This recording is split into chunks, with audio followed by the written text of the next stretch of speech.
Magandang gabi po mga ma'am and sir. Ngayong gabi po ay nais kong ibahagi sa inyo itong School Form Project 7 8th edition po na Excel program kung saan po ay matutulungan kayo nito sa pag-prepare po ng school forms like Form 137, report card, summary grades, at iba pang mga reports. So, ito po ay 2019 pa lang po ay gamit na po ang program na ito. So, ngayon po ay in-upgrade po pa po ito, lalong-lalo na pagdating sa security at saka sa accurate data na ibibigay nito kapag nag-enter na po kayo ng details po sa program. So, ngayong gabi po ay nais kong i-share sa inyo ang ilan sa mga functions po ng School Form Project 7. Meron po itong login, logout, meron din po itong sign up para magkaroon kayo ng account dito sa program na ito. Tutorial po, naka-video pa ito, ongoing po ito. Soon ay may ilalagay na rin po yun dito. Then find us, at meron din po itong what's new para malaman kung anong bago sa program. Dahil po si teacher or si advisor ang aming kliyente pagdating sa gamit ng program na ito, so gusto ko ay convenient naman pagdating sa kanya.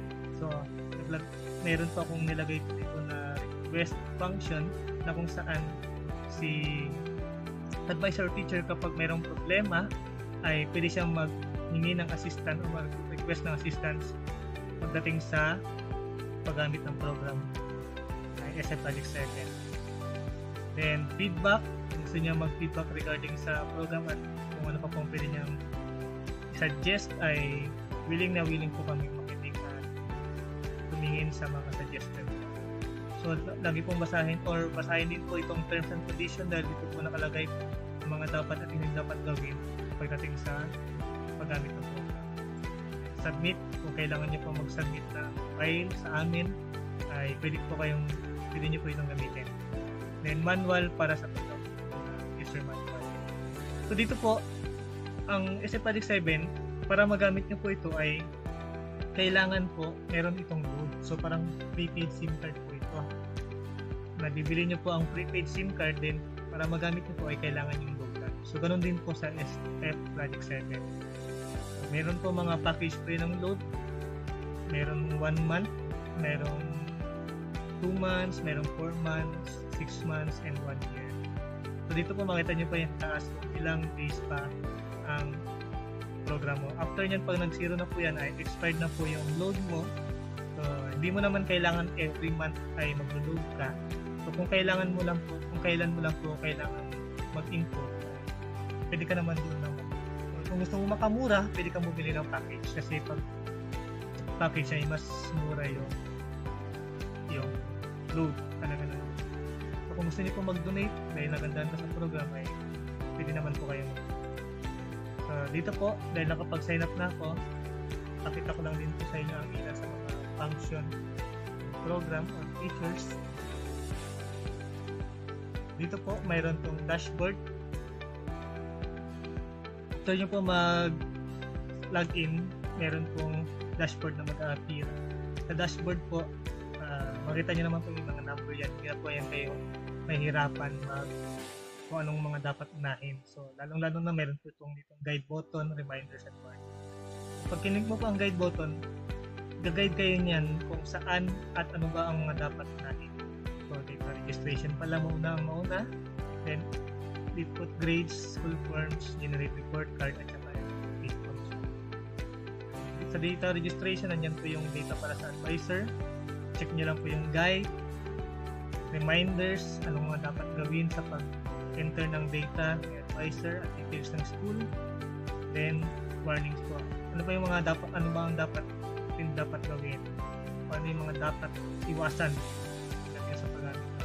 Dapat talaga iwasan ang pag-copy ng data sa ibang Excel, tapos i-paste ninyo sa program ay talagang may mga chance po na masira ang formula or matching po ng cells, kaya ang resulta po nito ay mag-jump na yung mga formula. So, mali na ang magiging entry po. Mahirap na po yung ayusin, kaya ingat lang po sa pag-copy and paste. Then, meron din po itong subjects. Dito po kayo mag-enter ng subjects.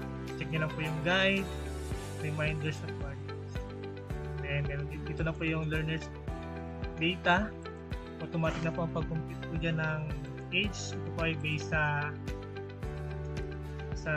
LIS. Make sure lang po na tama ang entry na yung inilagay nito. Tignan rin po yung guide dyan, reminders at then, pansin niyo po medyo laggy siya dahil nagre-record po. Kaya medyo lang. Pero smooth po ito pagka ito. Then, meron na pong meron din email at ang kagandaan po sa program na ito ay kaya niya na pong mag-automate ng regular student. Kung nahirapan kayo sa irregular students ninyo, mag-input ng data nila at prepare ng SF10 nila ay dito mas makakatulong ito sa inyo dahil meron na po ito irregular data at irregular SF10. Automated na po yun. Next po ay grades na po. Input lang po yung grades. Then, meron po itong first sem at second sem. Check nyo lang po kung anong grade level pang hawak ninyo. Doon lang po kayo mag-enter. So, grade 12. Tapos, ito po, irregular. May kagandahan, may irregular talaga. Hanggang 12 subjects po ito. Then, SF10 front. Ito po, enter na lang po. Select name na lang po kayo dyan. At automatic naman po ito po gagawin.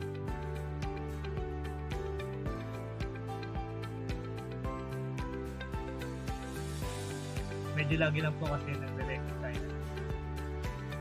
And SF10 back. And meron din SF10. Ito na yung sa irregular. Automatic na irregular na yan. At print na lang ang gagawin. SF10 back. So, kung mag-print kayo, check nyo muna, preview muna kung maayos ba. Ito yan ay pwede nyo nang i-print. Diretso na yan. Select name na lang. Kung kagandahan pa niyan, may save PDF pa na pwede nyo save para magkaroon ka ng subcopy na SF10. Next po ay report card. Dito po, and click nyo lang po yan kung anong grade level ang hawak mo. Alam mo, grade 12 ka. So, click mo lang po yan. Automatic po yung folder ay magkakaroon ng additional individual report card ng student na meron ng grades. Gagawin mo na lang po ay i-print mo na lang po yan. So, very convenient po ito pagdating sa inyo dahil masasave nyo po yung time niyo sa pag-prepare ng 4 monthly 7 at report card. So, for 1 hour, wala pa 1 hour kaya tapos lahat sa printing. Depende yan sa kung gaano ka kabilis mag-encode at gaano ka kabilis mag-print. So, meron po tayong computation of honors. Dito po makita niyo yan kung may honors na yung estudyante mo po or wala. By quarter, meron din by sem. Then, meron din po itong summary of days para ma-check kung bakit nga ba siya with honor. Meron po yung by quarter at meron din po yung by sem sa gilid.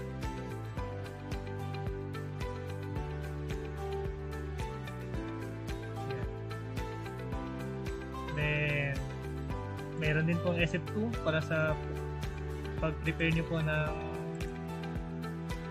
attendance nila. Click nyo lang po ang select a month. Select po kayo ng month dyan. And automatic yan ay ilalagay nyo na lang po kung special date or cutting class. Then hide show para i-hide yung mga transferred out na at yung hide show din or para kung i-hide or i-show yung mga vacant na sheets na walang pangalan.